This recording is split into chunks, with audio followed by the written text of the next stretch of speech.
Welcome to our journey through Genesis chapters 18 and 19 stories that reveal God's divine justice, mercy, and righteousness. These powerful narratives are not just ancient history. They are packed with timeless lessons about God's holiness and His compassionate dealings with His people. So let's dive in and explore what these chapters can teach us today. Picture this. It's a scorching afternoon in the plains of Mamre. Abraham is sitting outside his tent, resting in the shade from the intense desert heat. Suddenly, he looks up and sees three strangers approaching. He doesn't know it yet, but these aren't ordinary travelers. They are divine visitors, messengers sent by God Himself. Without a moment's hesitation, Abraham runs to meet them. He embodies true hospitality, bowing low and urging them to stay. He offers water to wash their dusty feet, a place to rest under the trees, and promises to prepare a meal. This was more than just good manners. It was a profound act of welcome and respect. Little does he realize that these visitors carry a divine message that will change the course of his life and shape history forever. As they sit down to eat the meal Abraham and Sarah have prepared, one of the visitors makes a truly remarkable announcement. He says, "I will surely return to you about this time next year, and Sarah your wife will have a son." Now, Sarah is inside the tent, listening in. And when she hears this, she laughs to herself.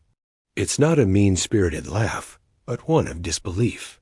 She thinks, "After I'm worn out and my Lord is old, will I now have this pleasure?"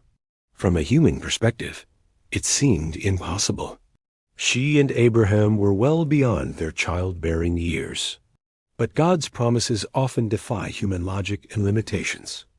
The Lord asks Abraham, "Why did Sarah laugh? Is anything too hard for the Lord?" He then reaffirms His plan. Sarah will have a son. This moment is so powerful. It underscores God's absolute power to do the impossible and His unwavering faithfulness to the covenant He made with Abraham. It's a reminder for us that even when things seem hopeless, God's promises hold true. After this incredible promise, the visitors get up to leave, turning their gaze toward the city of Sodom.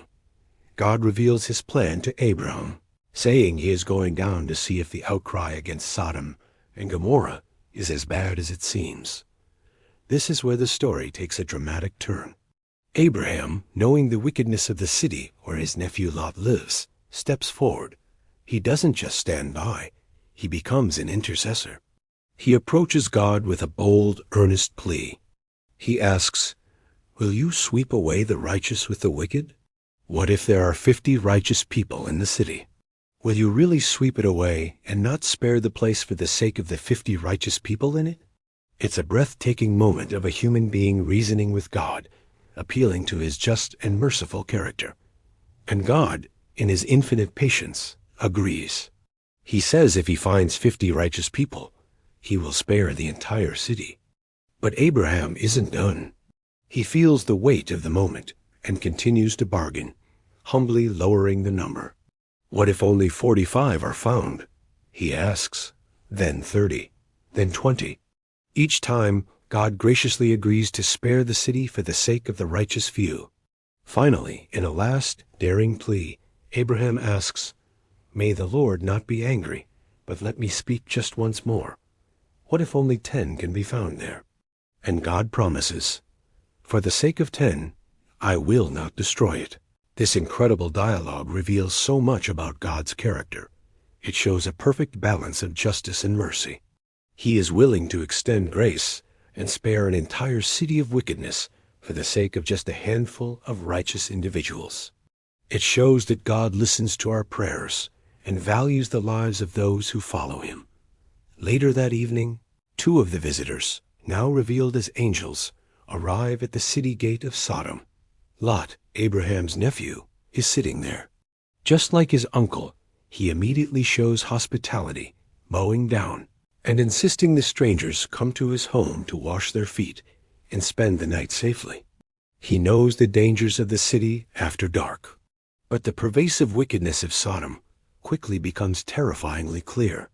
Before the visitors can even lie down to rest, the men of the city, young and old, from every part of Sodom surround Lot's house. They bang on the door, shouting and demanding that Lot bring out his guests so they can viciously assault them. The evil in the city is not hidden. It's brazen and aggressive. In a desperate and misguided attempt to protect his guests, Lot goes outside and pleads with the mob. He even makes a horrific offer, saying, "Look, I have 2 daughters who have never slept with a man. Let me bring them out to you, and you can do what you like with them. But don't do anything to these men, for they have come under the protection of my roof." This shows the extreme moral chaos of Sodom and the lengths Lot felt he had to go to honor his duty as a host. The mob, however, rejects his offer and becomes even more violent, threatening to do worse to Lot than to his guests. They surge forward to break down the door. At that critical moment, the angels intervene.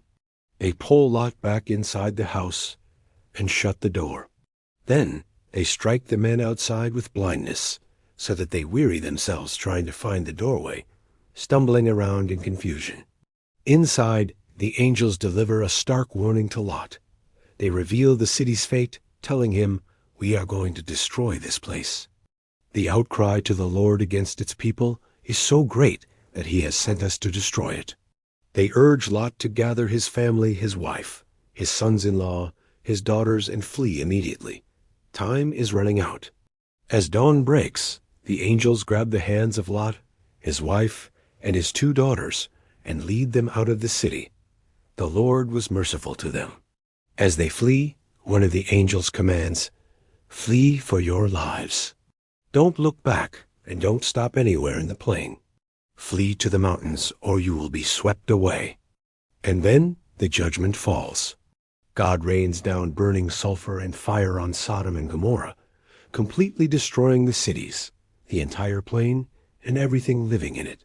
It's a terrifying display of divine justice against unrepentant sin. Lot and his daughters escape, but not without a tragic loss. In a heartbreaking moment of disobedience, Lot's wife looks back. Perhaps it was out of longing, curiosity, or regret. But she directly disobeyed the angel's command. And as she looked back, she was turned into a pillar of salt. This stands as a solemn and powerful reminder of the importance of complete obedience and trusting God's instructions, especially when we don't fully understand them. We must leave the old life behind and never look back. So, what can we take away from these intense and profound chapters? Genesis 18 and 19 lay out some incredible truths for us. They show us the seriousness of sin and the reality of God's righteous judgment. The destruction of Sodom is a stark picture of the consequences of a society that completely rejects God's ways. Yet, woven through this story of judgment is an equally powerful theme of God's incredible mercy. He was willing to spare Sodom for just 10 righteous people. He listened patiently to Abraham's intercession, and he physically pulled Lot and his family out of harm's way, showing compassion even in the midst of destruction. Abraham's boldness in prayer challenges us to be intercessors for our own communities. These chapters call us to live lives of integrity and righteousness in a world that often drifts away from God. They encourage us to extend hospitality and kindness to others, just as Abraham did. And they remind us to constantly seek God's mercy, both for ourselves and for others, while also understanding and respecting His perfect justice. May we all be inspired to walk in righteousness, trust in God's unfailing promises, and hold fast to His mercy. Thank you so much for joining us as we explored these powerful stories from the book of Genesis. We hope they've given you a deeper appreciation for God's character and His divine plan.